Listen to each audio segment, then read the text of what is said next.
Bismillahirrahmanirrahim. Assalamualaikum warahmatullahi wabarakatuh. Alhamdulillah rabbil alamin, wassalatu wassalamu ala asyrafil anbiya'i wal mursalin wa ala alihi wa sahbihi ajma'in, amma ba'du.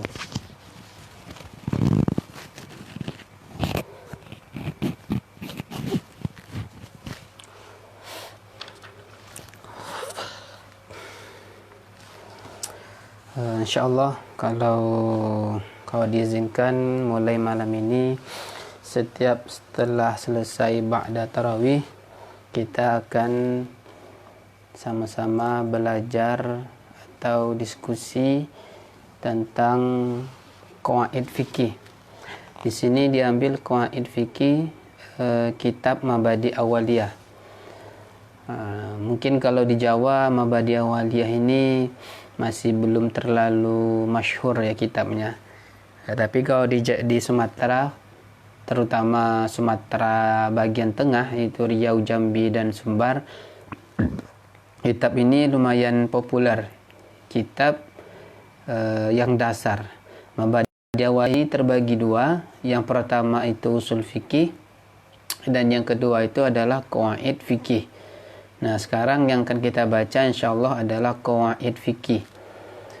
Kenapa kok qawaid fikih saja yang dibaca, tidak dari awal usul fikih? Ini karena rencananya, targetnya hanya 10 hari. 10 hari, dan dipilih qawaid fikih karena permintaan beberapa sahabat santri yang ingin menghatamkan qawaid fikih. Karena mereka mengatakan sering, bahkan hampir tidak pernah hatam pada qawaid fikihnya. Kalau usul fikihnya rata-rata tamat, tapi kalau qawaid fikihnya enggak tamat. Makanya mereka meminta, banyak yang minta mulai dari qawaid fikih saja. Semoga 40 kaidah yang ada di kitab Mabadi Awaliyah ini bisa tamat. Terus kenapa kok disiarkan di live streaming? Ini tujuannya santri-santri yang kemarin berniat datang ke pondok, tapi karena ada wabah ini tidak bisa datang, semoga bisa ikut dari rumah.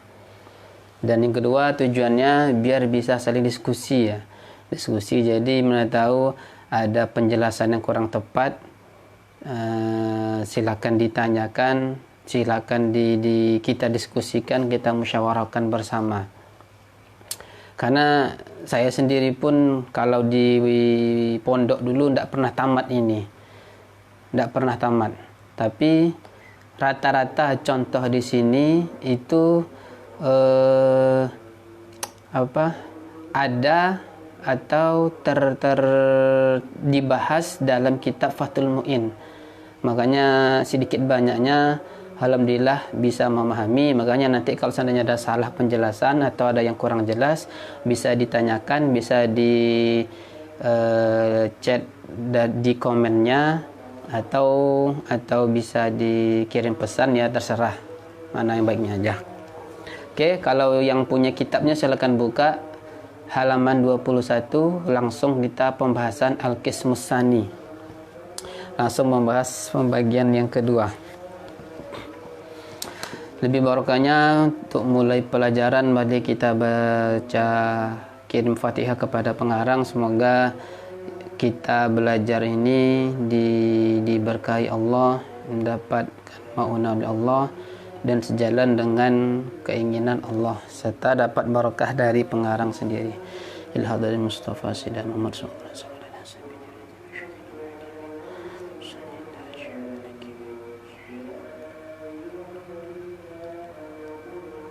Al-Fatihah.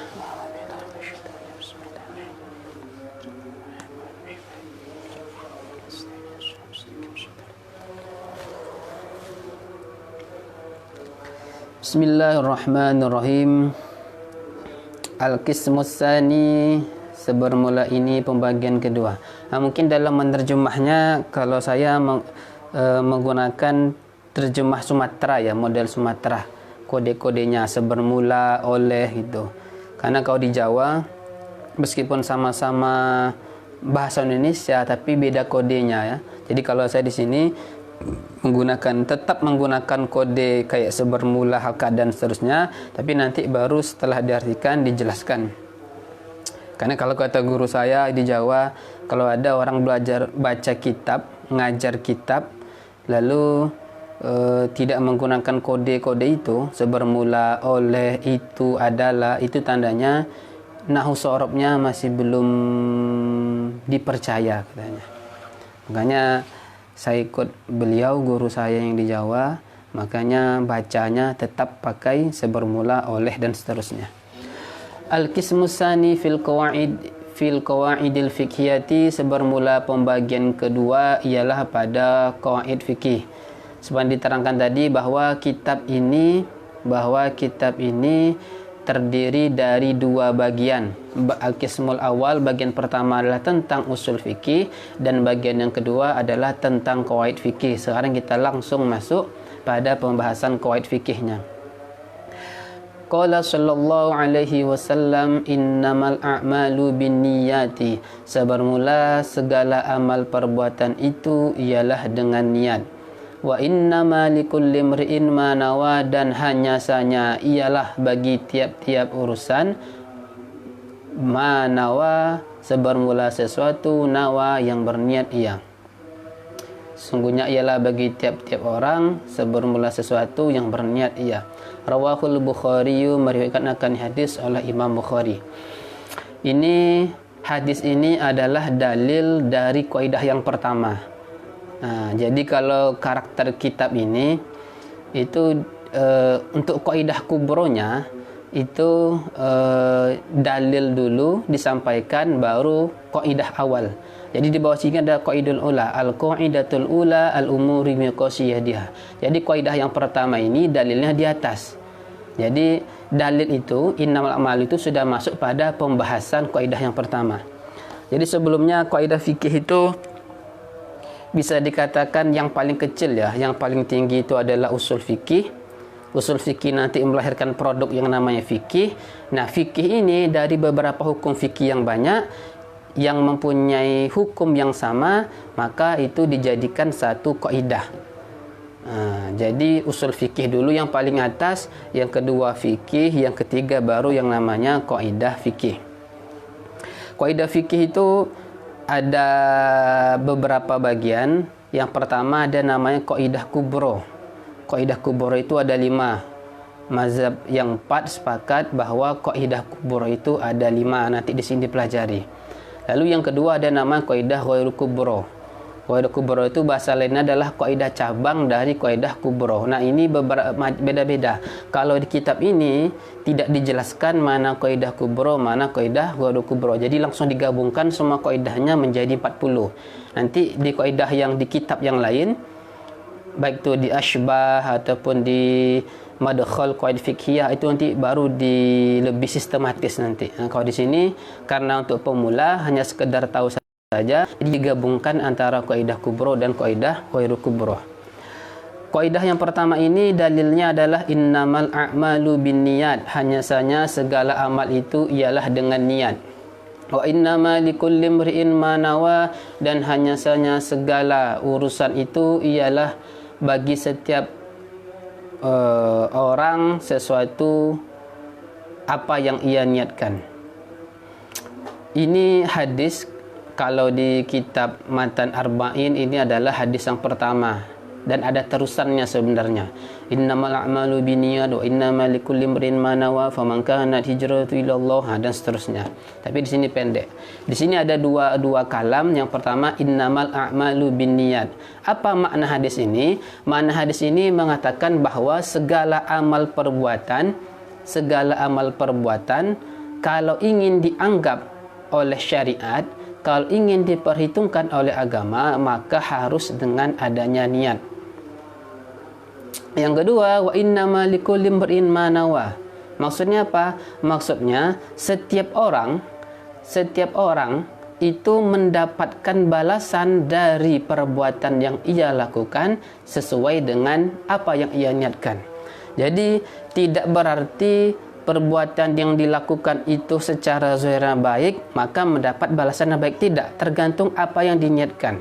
Misalnya kita membantu orang lain atau kita bersedekah, tapi niat bersedekah itu jelek, bukan karena Allah atau yang lainnya, maka meskipun zahirnya itu baik tapi tidak dibalas, tapi nanti tidak akan mendapatkan pahala. Sebagian ulama lain mengatakan bahwa hadis ini wa innamal likulli imrin ma nawa, ini maksudnya adalah perbuatan uruf, perbuatan yang biasa, perbuatan seperti makan, tidur, istirahat, itu kalau seandainya diniatkan dengan niat yang baik, niat lillahi ta'ala, niat untuk agama, maka akan diberi pahala. Misalnya makan, ketika kita makan lalu kita niatkan makan tujuannya adalah agar kuat beribadah, agar kuat untuk sholat tarawih misalnya, agar kuat untuk qiyamul lail, maka makan itu akan dinilai sebuah ibadah. Makanya tidak heran kalau ada seseorang yang melakukan sesuatu, yang beraktivitas selama 1 hari itu 24 jam, semua amal ibadah, semua amal yang ia lakukan itu dinilai sebuah ibadah. Bisa. Kenapa? Karena ini. Jadi apapun yang dia lakukan diniatkan untuk agama. Makan pagi misalnya, diniatkan makan untuk agar kuat menuntut ilmu kalau dia seorang pelajar, niat kuat agar bisa mengajar kalau dia seorang guru, berniat agar dia bisa bekerja menafkahi keluarganya kalau dia seorang kepala keluarga misalnya. Lalu siang misalnya dia istirahat tidur, niatkan, ya Allah saya tidur ini agar nanti malam saya bisa kuat qiyamul lail, ya Allah saya tidur siang ini tujuannya agar nanti malam bisa bangun tahajud. Maka selama 24 jam yang dilakukan itu bisa bernilai sebuah ibadah. Maka kata ulama, hadis ini itu mencakup hampir seluruh bab-bab fikih katanya. Sangat penting hadis ini. Makanya dalam kitab Matan Arba'in hadis ini diletakkan pada hadis yang pertama. Al-qaidatul ula, kaidah yang pertama, al-umuru bimaqasidiha, sebermula segala urusan itu ialah dengan maksudnya, ialah berdasarkan niatnya urusan. Al-amthilatu, contoh-contoh. Jadi kaidah kitab ini simple ya, ringkas. Jadi kaidah hanya apa? Langsung contoh. Kaidah apa? Langsung contoh.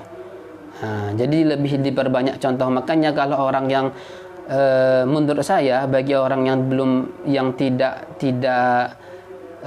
belajar fikih, paling tidak Fathul Mu'in, itu ada beberapa contoh yang di kitab ini dia akan sulit memahami. Kenapa? Karena itu simple. Contohnya pun nanti simple nanti. Tidak tahu apa alur ceritanya, apa awal mulanya kok tiba-tiba dihukumi ini haram, dihukumi nggak boleh, dihukumi mubah. Jadi harus tahu kasusnya. Jadi kaidah yang pertama ini kaidah kubro. Termasuk kaidah kubro yang pertama adalah al-umuru bimaqasidiha. Maksudnya apa? Maksudnya segala urusan, segala perbuatan yang kita lakukan itu hukumnya tergantung dengan apa tujuan, apa niat kita melakukannya. Contohnya biar lebih paham. Al-amthilatu, contoh-contoh. Minha, ialah diantaranya amthilah, al-wudu'u la budda fihi minal qasdi an-niyati. Sebermula wudu' ialah mesti padanya wudu' dari niat. Wa kadzalikal huslu, begitu juga mandi, wassalatu dan salat, wassaumu dan puasa.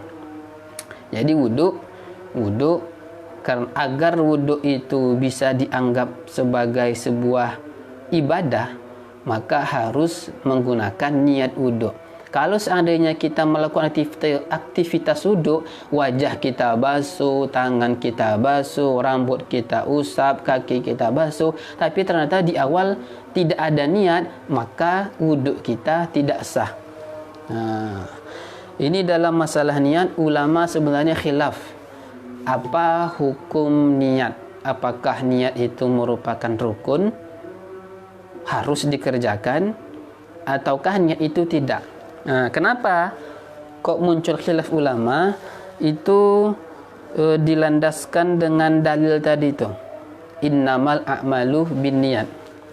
Jadi kalau dalam hadis tadi yang mengatakan bahwa innamal a'malu binniyat,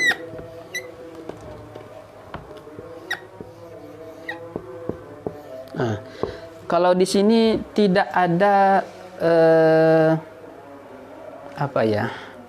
tidak ada secara tegas Nabi mengatakan bahwa apakah segala amal, apakah amal perbuatan itu harus dengan niat atau tidak.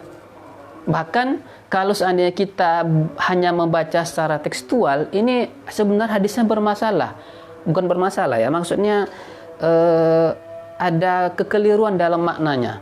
Kalau kita baca innamal a'malu, hanya saja segala amal. Segala amal bin niat ialah dengan niat. Jadi mantuknya, pemahamannya adalah yang namanya amal itu pasti ada niat. Mafhumnya tidak mungkin ada amal tanpa ada niat. Kalau sebenarnya seperti ini salah. Kenapa salah? Karena kita tahu banyak yang namanya amal. Amal itu perbuatan umum ya.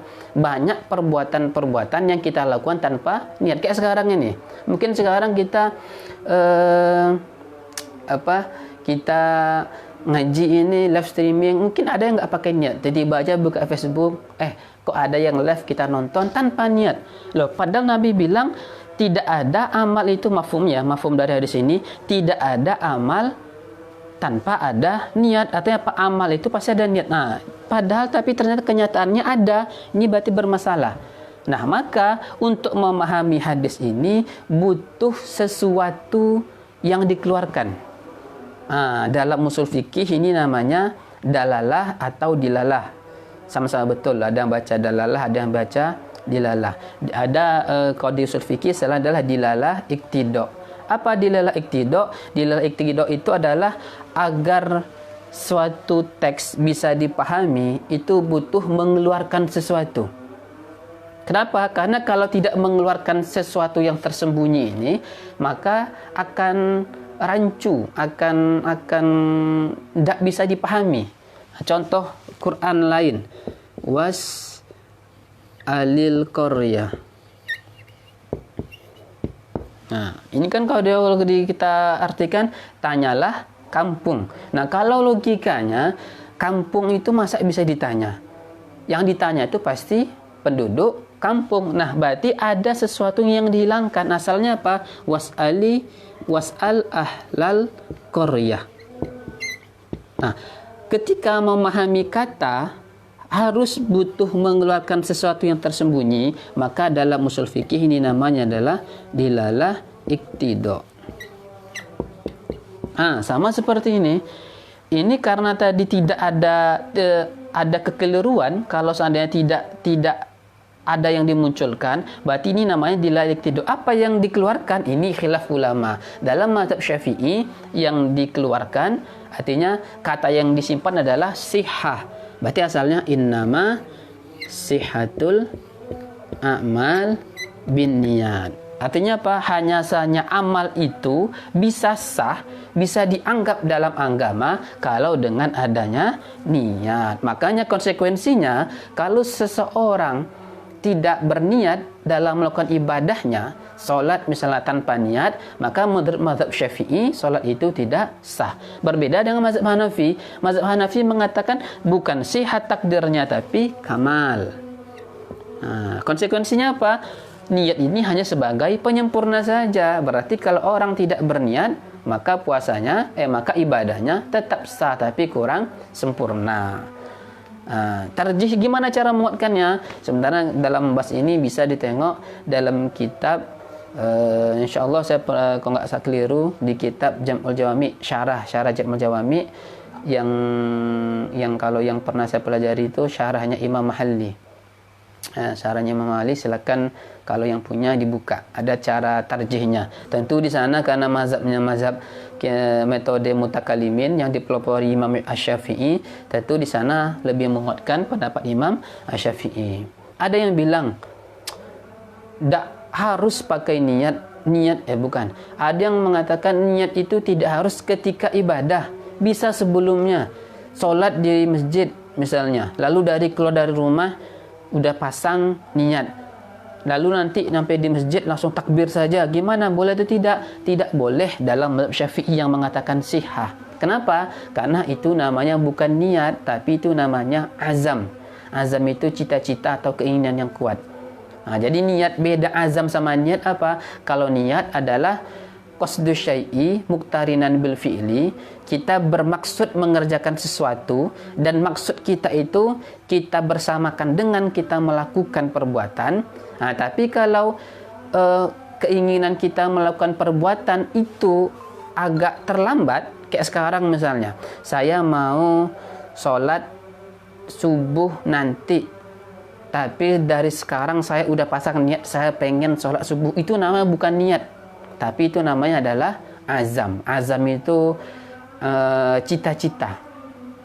Nah, jadi yang namanya niat harus dipasang, harus diniatkan ketika pertama kali melakukan sebuah ibadah. Ini agak kemana-mana penjelasan ya, masuk ke usul fikih ke apa sedikit apa-apalah. Nah, jadi nanti seandainya ada yang merasa keliru atau gimana, boleh nanti ditanyakan atau kita diskusikan.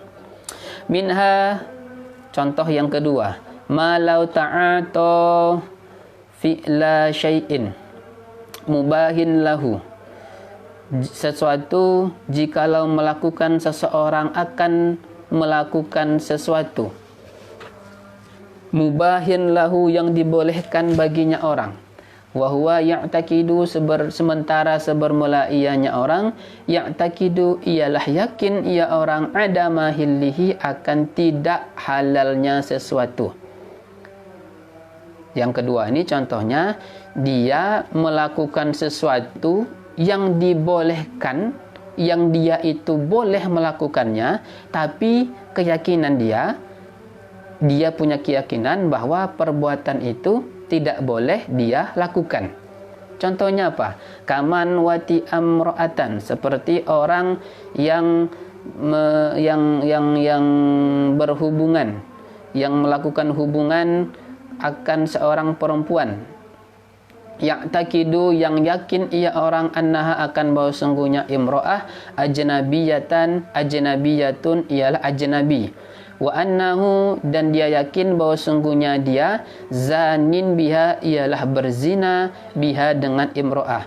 Faizan maka kalau begitu maka ternyata hiya halilatuhu, perempuan itu adalah perempuan halilah itu istri, bisa langsung dengan istri ya. Dia adalah istri orang tersebut. Fahuwa haramun, maka ianya perbuatan itu haramun, ialah haram. Ingat kaidah tadi, al-umuru bimaqasidiha. Apapun yang kita lakukan itu tergantung dengan niat kita. Contoh yang kedua ini misalnya, dia melakukan sesuatu yang sebenarnya perbuatan itu boleh dia lakukan, tapi dia yakin, tapi dia menduga bahwa perbuatan itu haram, perbuatan itu nggak boleh dilakukan.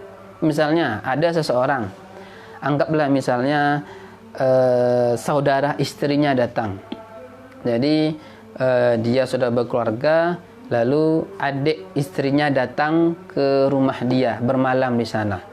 Lalu setelah bermalam, anggap misalnya rumah itu punya 2 kamar, kamar A, kamar B. Dia sama istrinya kamar A, dan adiknya tadi itu adalah di kamar B. Lalu dia, laki-laki ini, masuk ke kamar B. Niatnya apa? Tujuannya dia adalah untuk berzina dengan adik istrinya. Padahal ternyata yang tidur di kamar B itu bukan adiknya, tapi adalah istrinya. Mungkin karena lampunya mati atau gimana, saya nggak tahu. Misalnya contohnya lampunya mati, lalu dia masuk kamar B, lalu dia berhubungan dengan perempuan itu yang dia yakin perempuan itu adalah adik istrinya. Padahal itu adalah kenyataan istrinya. Maka kenyataannya, apakah dia boleh berhubungan dengan istrinya? Tentu boleh. Kenapa? Karena itu sudah istrinya. Tapi dalam pikiran laki-laki itu, dia sekarang sedang berhubungan dengan adiknya, dia sekarang sedang berzina. Lalu bagaimana hukumnya? Hukumnya adalah haram. Haram itu apa maksudnya? Berdosa. Jadi laki-laki itu berdosa bukan karena perbuatannya, karena perbuatannya boleh. Perbuatannya apa? Dia berhubungan dengan istrinya, itu halal. Tapi yang membuat haram, membuat dosa itu apa? Karena laki-laki tadi dalam pikirannya dia itu sedang berzina dengan perempuan yang lain. Jadi tetap dia haram, tetap dapat dosa meskipun perbuatannya secara hakikatnya itu dibolehkan, tapi jadi haram karena karena pikirannya, karena dugaannya, atau karena niatnya dia ingin melakukan zina. Minha, contoh yang ketiga, al-aklu wasyurbu idza kusida bihimat taqawi 'alal ibadati. Makan dan minum apabila dimaksudkan, apabila ditujukan dengan makan dan minum itu akan kuat, agar kuat dalam beribadah. Fahuwa yuthabu alaihi, maka perbuatan itu diberi pahala akarnya perbuatan. Wa illa, dan jika tidak, falah, maka tidak. Jatuh yang ketiganya adalah makan dan minum. Kita makan dan minum, tapi tujuannya adalah untuk agar kuat beribadah. Makan sahur, apa tujuan makan sahur? Agar nanti agar dalam menjalani puasa ini saya semangat, agar meskipun saya puasa tapi karena saya udah sahur, udah ada tenaga, saya semangat kerja, semangat belajar dan seterusnya. Maka sahurnya itu, maka makannya tadi itu mendapatkan pahala. Tapi kalau sekedar makan saja, kenapa makan? Perut lapar. Kenapa makan? Sambal enak. Kenapa makan? Dan seterusnya. Hanya sekedar memenuhi nafsunya saja, maka tidak diberi pahala. Kenapa diberi pahala? Karena berniat untuk yang baik. Kenapa tidak diberi pahala? Karena tidak meniatkan untuk yang baik. Kembali ke kaidah, kenapa seperti itu? Karena al-umuru bimaqasidiha. Minha, contoh selanjutnya, man asharal inaba biqasdil khiliyati awil khamriyati. Orang yang memerah anggur dengan tujuan untuk dijadikan cuka atau dijadikan khamar. Anggur, kalau seseorang berniat membuat menjadi cuka, maka boleh. Kalau orang berniat menjadikan itu khamar, minum-minuman keras, maka hukumnya adalah tidak boleh. Kembalikan niat, sama tujuan kayak tadi. Yang ketiga, al-hajru fauqa thalathati ayyamin. Menghajar itu bukan mengkeroyok ya. Hajar itu artinya tidak tegur sapa lebih dari 3 hari. Fa innahu, maka sungguhnya tidak tegur sapa itu haramun, ialah haram, in kusidal hajru, jika memang dimaksudkan tidak negur sapa. Wa illa, dan jika tidak, fala, maka tidak. Dalam agama Islam kita tahu bersama bahwa Nabi melarang kita tidak tegur sapa dengan tujuan memang tidak mau menegur karena mungkin benci atau gimana. Itu lebih dari 3 hari nggak boleh. Malah kata Nabi, falaisa minna, tidak termasuk umatku, tidak termasuk dari kita, kata Nabi. Nggak boleh. Jadi kalau seandainya kita tidak tegur sapa lebih dari 3 hari dengan kawan kita dengan tujuan memang tidak mau negur, bisa negur tapi tidak mau negur karena benci, karena apa, pokoknya apapun alasannya, itu tidak boleh, haram hukumnya. Tapi kalau memang tidak tegur sapa karena memang kebetulan nggak ketemu, atau memang karena tidak saling ketemu, atau misalnya memang nggak ada urusan, memang tidak sapa, intinya tidak ada tujuan memang sama sekali menjauhi kawan kita, maka hukumnya tidak apa-apa. Minha tarkutib wazzinah. Selanjutnya meninggalkan berwangi-wangian dan meninggalkan berhias fauqa thalathati ayyamin, lebih dari 3 hari. Fil mauta, pada orang yang meninggal, ghairaz zauji, selain suami. Fa innahu haramun, maka sungguhnya meninggalkan menggunakan wangi-wangian dan berhias itu ialah haram. In kana bi qasdil ihdadi, jika ada itu tarkutib wa zinah dengan tujuan ihdad. Wa illa, dan jika tidak, fala, maka tidak.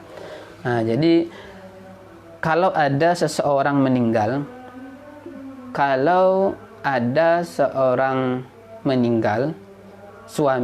ada seorang suami meninggal, maka istri itu diharuskan ihdad namanya.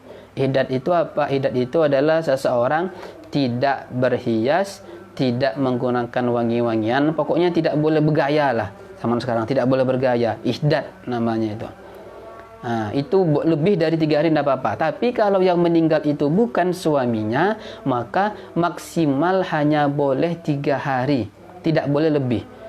Jadi kalau ada orang meninggal suami tetangganya, lalu dia ihdad lebih dari 3 hari, itu hukumnya haram. Kalau memang dia tujuannya ihdad, maka tapi malah bisa dicurigai nih. Suami tetangganya meninggal, tapi yang ihdad lebih dari 3 hari adalah istri tetangganya. Berarti ini ada kemungkinan nih, entah kemungkinan itu adalah istri simpanannya kah atau apa. Jadi nggak boleh ya. Tapi ingat, asal tujuannya adalah ihdad. Kalau memang tujuan nggak ihdad, ngapa kamu nggak berhias? Ya perhiasan tuh nggak ada. Ngapa kamu kok nggak pakai wangi-wangian? Gimana lagi, parfum udah habis dah. Misalnya seperti itu. Nggak boleh keluar rumah. Sekarang nggak boleh, kalau keluar rumah nanti kena corona misalnya kan. Makanya parfum udah habis, bukan karena ihdad saya nih, tapi karena memang tidak ada parfum lagi misalnya. Kalau tujuannya bukan untuk ihdad, maka tidak apa-apa. Tapi kalau tujuan untuk ihdad, yang meninggal itu bukan suami dia, maka tidak boleh lebih dari 3 hari. Minha iza akhazad da'inu malal madini, apabila mengambil oleh orang yang berhutang, oleh orang yang menghutangkan, malal madini, akan harta orang yang berhutang, biqasdil istifai, dengan tujuan melunasi, awis sarikoti, atau mencuri. Fala yuqta'u, maka tidak dipukul, maka tidak dipotong, fil awwali, pada contoh yang pertama, wa yuqta'u, dan dipotong fil tsani, pada contoh yang kedua. Zaid berhutang kepada Umar misalnya. Zaid berhutang kepada Umar 10.000. Lalu Umar ini minta sama Zaid, tidak pernah dibayar. Lalu ternyata pas satu ketika dia nyampe ke lemari Zaid, ditengok kok ada uang 10.000 nih, diambil sama Umar. Dosa atau tidak? Dipotong atau tidak tangannya? Tengok niatnya. Kalau Umar itu niatnya mengambil 10.000 adalah, saya ngambil 10.000 ini sebagai pelunasan hutang Zaid. Zaid ini punya hutang 10.000, nggak mau dibayarnya padahal punya uang misalnya. Diambil 10.000, tujuannya adalah untuk melunasi hutang Zaid, maka hukumnya adalah boleh. Dan Zaid dan Umar tidak dipotong tangannya. Tapi kalau seandainya tujuannya mencuri, maka maka Umar itu mendapatkan dosa. Jadi tergantung niat sebenarnya, tergantung niat. Tapi ingat ya, dalam masalah ini harus sesuai dengan hutang. Jadi misalnya Zaid hutang 10.000, lalu nampak di lemari Zaid uang 100.000, lalu niatkan Umar, ini saya ngambil 100.000 ini untuk bayar hutang Zaid, itu nggak boleh, itu tetap dosa itu. 10.000 oke, tapi 90.000-nya uang siapa? Ini bunganya, nisat, itu nggak boleh. Ya, jadi kalau berapa hutangnya Zaid, segitu yang boleh diambil meskipun tanpa izin. Tanpa izin Zaid boleh. Ingat, asal niatnya adalah qasdil istifa. Kalau niatnya melunasi hutang, maka tidak apa-apa.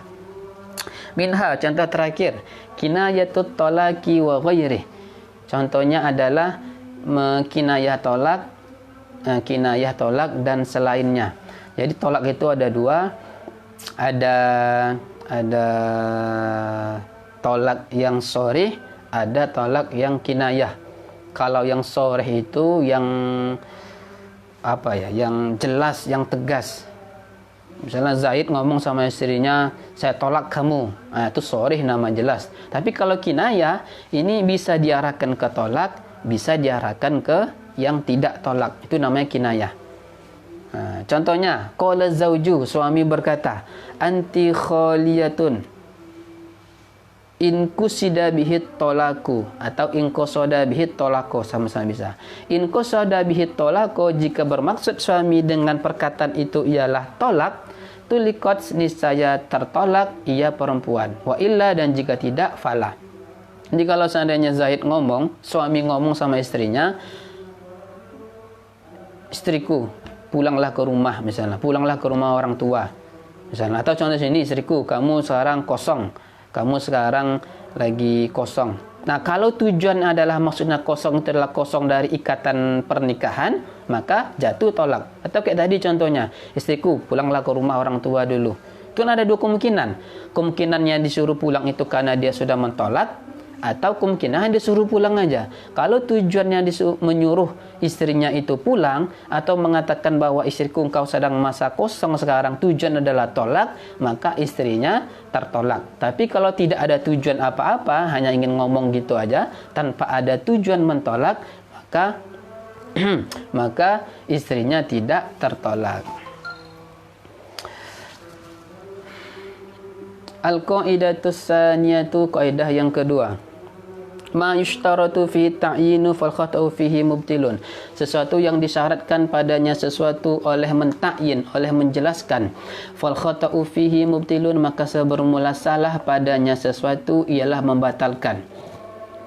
Ada namanya takyin dalam ibadah itu. Ada qasad, ada namanya takyin. Takyin itu menjelaskan ibadah. Misalnya salat. Kalau takyin itu salat apa? Salat zuhur kah, itu nama takyin. Kalau puasa, puasa apa? Puasa Ramadan misalnya. Nah, Ramadan itu yang namanya takyin. Nah, jadi kaidah ini, sesuatu ibadah yang disyaratkan harus mentakyinnya, lalu kita takyin tapi takyin kita itu salah, maka bisa menyebabkan ibadah kita itu menjadi batal.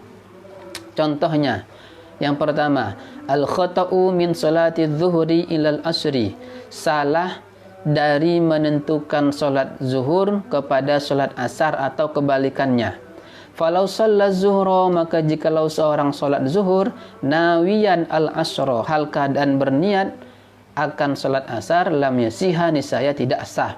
Seseorang ingin solat zuhur, tapi ternyata dalam niat yang ditakyinkannya bukan zuhur tetapi asar, maka solatnya tidak sah. Kenapa? Karena dalam solat kita disyaratkan untuk mentakyin, harus mentakyin solat apa.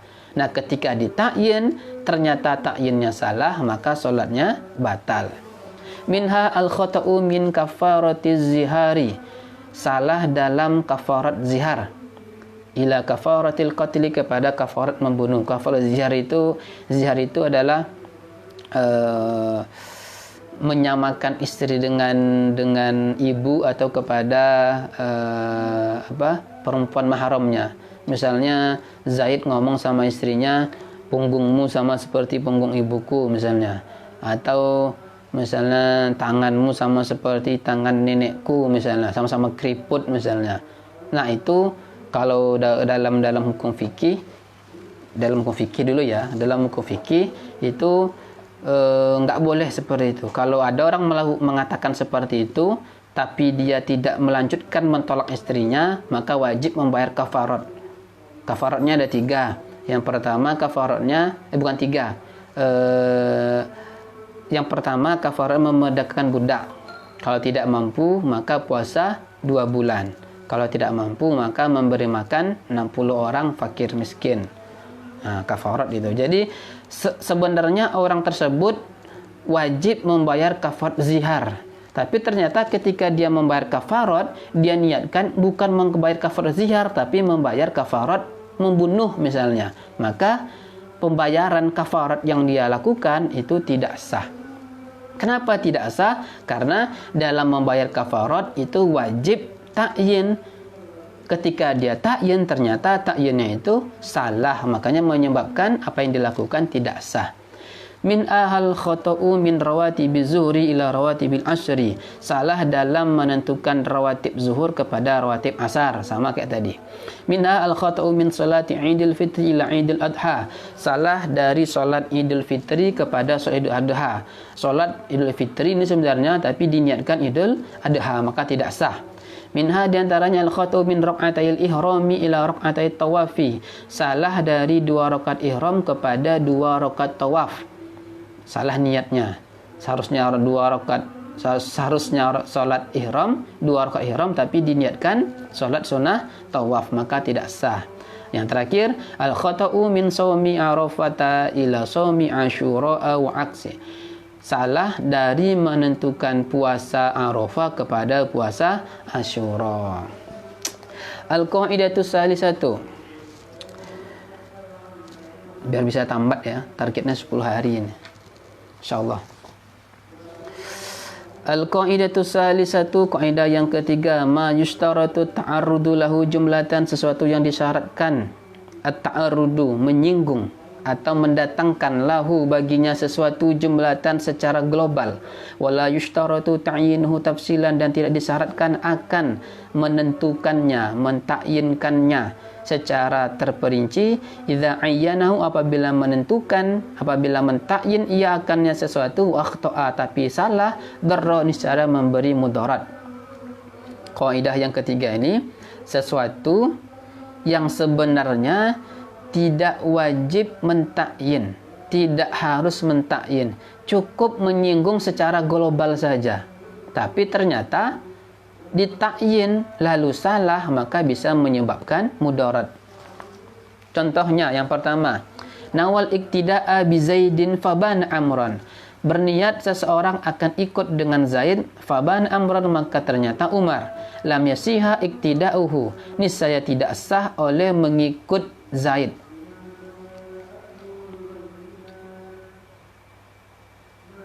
Ini tergantung idhofah kepada apa ya. Kalau idhofah ila fa'il berarti tidak sah mengikutnya orang yang berniat. Kalau idhofah ila maf'ul maka tidak sah oleh mengikut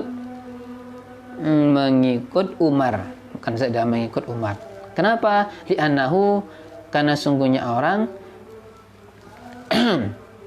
li'annahu, karena sungguhnya orang yunfil iktida'a, menafikan ya orang akan ikut bi amrin dengan Umar, bi niyatil iktida'a bi Zaidin, dengan niatnya orang akan ikut dengan Zaid. Fakana muqtadiyan bi amrin, maka ada ia orang ialah ikut dengan Umar bila niyati, dengan tanpa niat. Kasusnya ada seorang makmum berniat, saya berniat sholat jamaah atau saya berniat sholat zuhur, ikut Zaid. Jadi dia mengatakan bahwa imamnya itu namanya adalah Zaid. Ternyata bukan Zaid yang jadi imam, tapi apa? Tapi Umar. Maka sholatnya tidak sah. Kenapa tidak sah? Karena yang dia niatkan dia ikut kepada Zaid. Otomatis kalau dia berjamaah dengan Umar, maka dia menjadi makmur Umar, menjadi makmum dari Umar tanpa adanya niat. Nah, saya ulang lagi. Jadi misalnya ada orang berniat ikut Zaid. Sengaja aku sholat zuhur ikut Zaid karena Allah Ta'ala, misalnya saya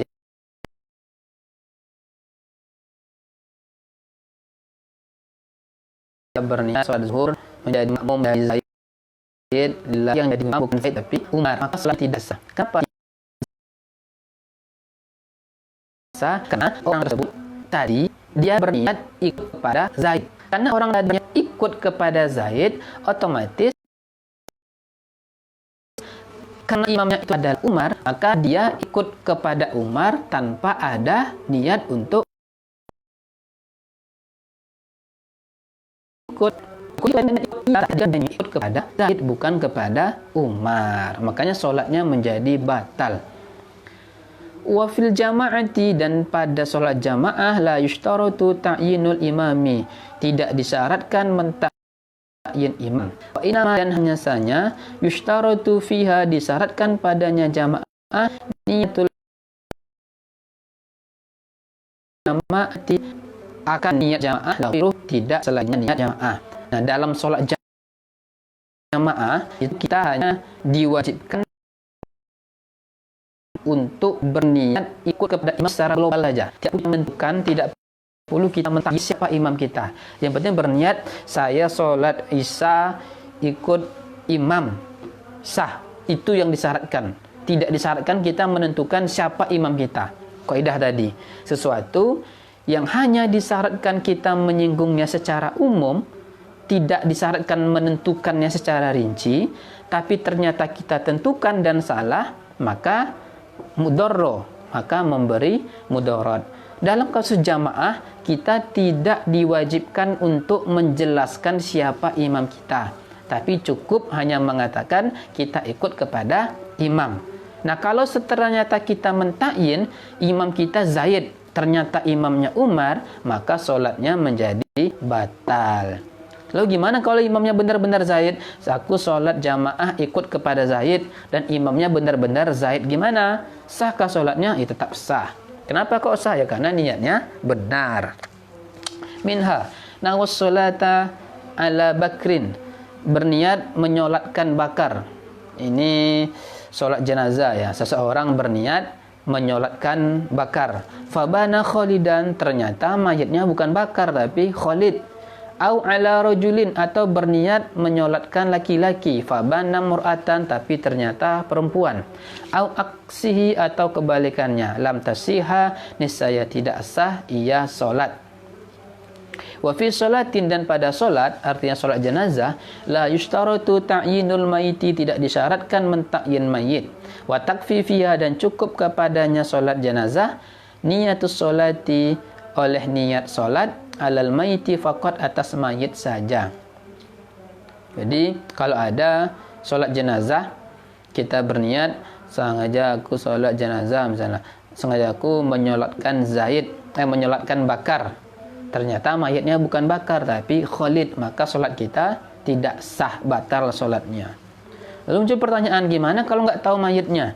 Misalnya sekarang setelah sholat zuhur, mungkin tiba-tiba ada mayat dibawa, jenazah dibawa ke depan untuk disolatkan. Kita tidak tahu, entah itu laki-laki, entah itu perempuan, entah itu Khalid, entah itu Bakar, entah itu Zaid, gimana? Maka ulama mengatakan caranya dengan niat.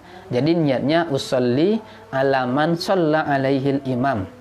Usolli ala man shalla alaihi imam. Nah, jadi sengaja aku solat, sengaja aku menyolatkan orang yang imam menyolatkan dia.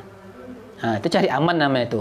Jadi mau jenazahnya laki-laki, perempuan, Zaid, Umar, Hindun, siapapun itu, kalau udah berniat seperti itu insya Allah aman.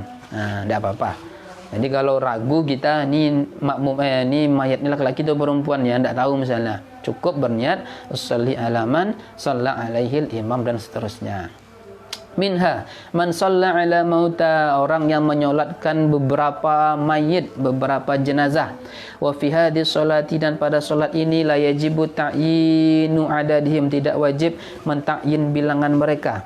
Falawi taqaddahum asyaratan, maka jikalau yakin, berkeyakinan ia akan mereka, ia orang yang solat menyolatkan akan mereka mauta, yakin asyaratan jumlahnya 10, fabanu aktsaro, maka ternyata mereka itu lebih dari 10, a'adas sholata alal jami, niscaya mengulang ia orang akan solat atas seluruh mayit. Kenapa? Li'anna fihim man lam yusalla alaihi, karena sungguhnya pada mauta itu ada orang yang belum disolatkan. Wa huwa ghairu muayyanin, dan bermula ianya orang yang lam yusalla alaihi ialah tidak ditentukan. Misalnya ada ini apa nih, perlu nih zaman sekarang. Karena di beberapa negara kan karena wabah corona ini kan banyak yang meninggal. Jadi dikubur kuburan massal, sekali banyak mayat dikuburkan, sekali banyak mayat dikuburkan dan disolatkan. Kita nggak tahu berapa jumlah bilangannya, berapa nih. Tapi yakin di hati, jumlahnya ini ini kayaknya 20 orang atau di sini 10 orang. 10 orang. Lalu berniat, sengaja aku sholat, ditentukan, ditakyinnya bilangannya. Dengan jumlah mayit 10 orang lillahi ta'ala misalnya. Ternyata bukan 10 orang, tapi ternyata 20 orang. Maka sholatnya tidak sah. Semua jenazah itu tidak sah. Loh, kenapa kok tidak sah? Seharusnya kan mayitnya 20. Tadi diniatkan 10. Seharusnya kan cukup 10 lagi diulang. Tetap tidak sah seluruhnya. Kenapa tidak sah? Karena ketika sholat tadi tidak ditentukan 10 mayit itu 10 yang mana. Nah, jadi karena tidak ditentukan 10 yang mana, otomatis tidak tahu 10 jenazah mana lagi yang belum disolatkan. Oleh karena itu wajib diulang seluruhnya. Itu konsekuensinya. Kecuali kalau ditentukan, misalnya mayitnya ada 20, tapi dibuat misalnya 2 baris. Lalu diniatkan sengaja aku sholat jenazah 10 orang pada saat pertama misalnya. Itu oke, sah. Tapi ini kasusnya dia meniatkan 10 orang, tapi ternyata jenazahnya lebih dari 10, dan dia tidak menentukan 10 orang itu yang mana sekarang nih. Entah 10 orang yang keluarga dia, entah 10 yang dari kampung dia, tidak tahu. Nah, maka karena tidak tahu mana jenazah yang sudah disolatkan, mana jenazah yang belum disolatkan, maka wajib mengulang solat seluruh jenazah itu. Minha la yushtaratu ta'yinu adadi rakaati, tidak disyaratkan menentukan bilangan rakaat. Falau nawaz zuhra khamsan, maka jikalau seorang berniat salat zuhur 5 rakaat atau thalasan atau 3 rakaat, lam yasiha, niscaya tidak sah. Dalam solat kita tidak diwajibkan, tidak disyaratkan menentukan berapa bilangan rakaat kita. Tapi kalau kita tetap menentukan bilangannya, ternyata salah, maka solatnya batal. Usolli fardhu zuhri salasa raka'atin misalnya, salah meskipun tidak disyaratkan, batal. Kenapa batal? Karena dalam sholat itu cukup ta'arud jumlatan, cukup menyinggung-nyinggung secara global saja, tidak secara terperinci. Contoh terakhir, minha ayyana zakata malihil ghaibi, seseorang menentukan zakat hartanya yang ghaib talifan hal keadaan rusak, lam yujzi, ini saya tidak memadai, anil hadiri, dari harta yang hadir. Nah, ini contoh ini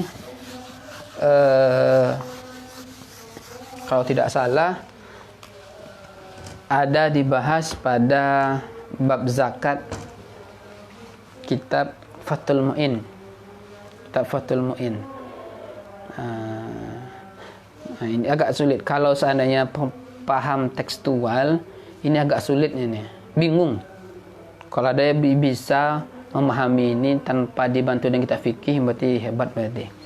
Nah, ini kasusnya gini. Misalnya, jadi ada istilahnya malul ghaib, ada istilahnya malul hadir dalam zakat. Malul ghaib itu apa?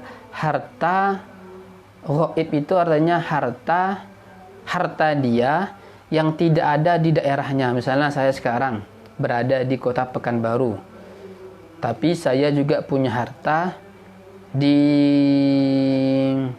mana misalnya, di Sukorejo misalnya. Nah, ingat pondok saya di Sukorejo. Nah, itu berarti harta saya yang di Sukorejo itu namanya malul ghaib. Harta saya yang ada di Pekanbaru itu namanya malul hadir. Malul ghaib, malul hadir. Jadi kasusnya gini. Misalnya yang mudah, kambing aja. Kambing aja. Jadi misalnya saya punya kambing 40 ekor di Situbondo. Dan saya juga mempunyai 40 ekor di Pekanbaru. Ingat ya, kalau kambing nisabnya 40 ekor. 40 ekor kambing, maka wajib mengeluarkan 1 ekor kambing. Nah, lalu saya berniat 1 ekor kambing saya yang bertakyin ya, biar jelas misalnya. 1 ekor kambing saya yang bernama Cici misalnya. Mohon maaf yang namanya cici ya, ini tidak ada kesengajaan. Ya, 1 ekor kambing saya yang namanya cici, saya niatkan untuk dijadikan pembayaran zakat bagi harta saya yang ada di Situbondo. Ingat, Situbondo ini adalah harta ghaib bagi saya karena tidak ada di daerah saya. Yang di Pekanbaru ini adalah harta hadir.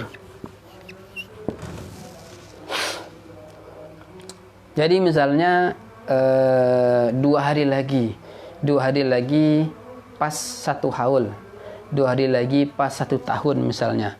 Lalu saya nentukan 2 hari lagi wajib zakat kambing saya yang ada di Situbondo.